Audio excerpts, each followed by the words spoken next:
evaluates limits n tends towards infinity, curly brackets, root of n squared plus 17 n plus 62. N is a positive integer, curly bracket args is the fractional parts of args. The radicands and squads plus 17 n plus 62 can be written as n plus 8 all squads plus n minus 2 by completing the square. We're given that n is a positive integer, so when n is greater than or equal to 2, n minus 2 is greater than or equal to 0, so we can now write it's greater than or equal to n plus 8 all squared, n squared plus 17 n plus 62 is less than n squared plus 18 n plus 81 because n is a positive integer.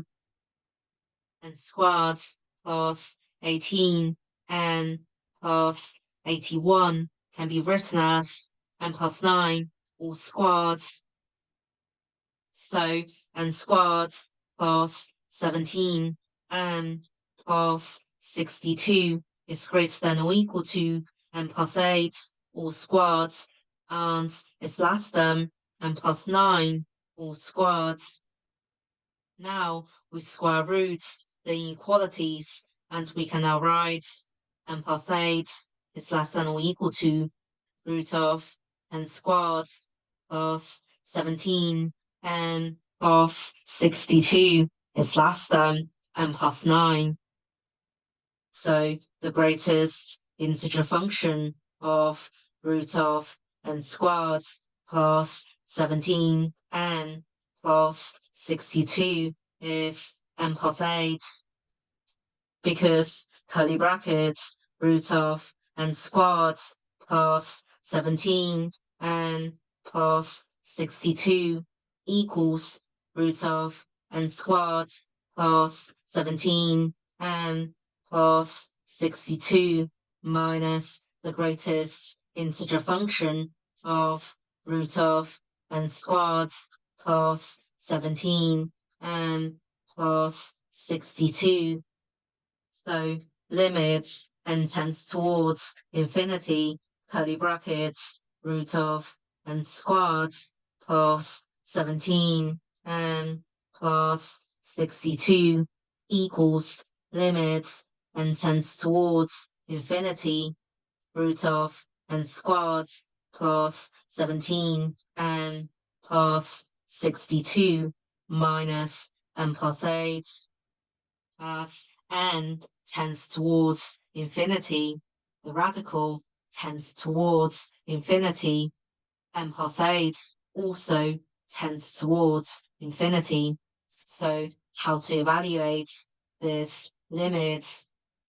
Now we multiply by root of n squared plus 17 n plus 62 plus n plus 8 over root of n squared plus 17 n plus 62 plus n plus 8, which is equal to 1.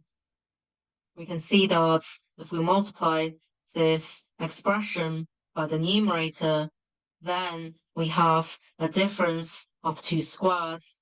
So we can now write n squared plus 17 n plus 62 minus n plus 8 all squared.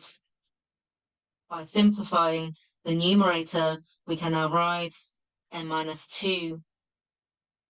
Now we divide the numerator and the denominator by n minus 2 over n is equal to 1 minus 2 over n.